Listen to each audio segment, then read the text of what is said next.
गाँव। हेलो दोस्तों, नमस्ते, प्रणाम।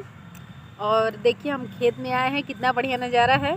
और हम आपको एक मजाकिया गीत सुना रहे हैं जीजा साली पे हम। तो आप लोग सुनिए, एंजॉय कीजिए। पसंद आएगा तो लाइक कीजिएगा, सब्सक्राइब कीजिएगा और ज़्यादा से ज़्यादा शेयर कीजिएगा। पर कमेंट करना ना भूलिएगा कि आपको गाना कैसा लगा।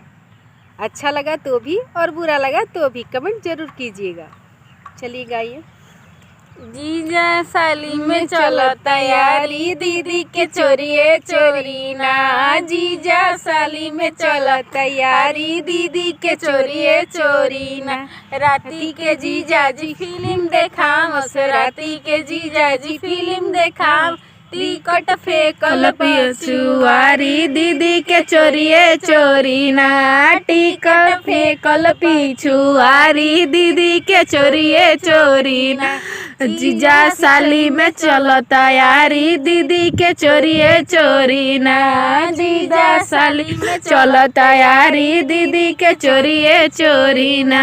राती के जीजा जी पेप्सी पियावस, राती के जीजा जी पेप्सी पियावस। बोतल फेंकल पिछुआरी, दीदी के चोरिए चोरी ना।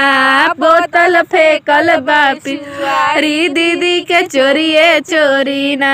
साली में चलो तैयारी, दीदी के चोरिए चोरी ना। राती के जीजा जी लहंगा सियावस, राती के जीजा जी लहंगा सियावस। बिलिया फेंकल पिछुआरी, दीदी के चोरिए चोरी ना।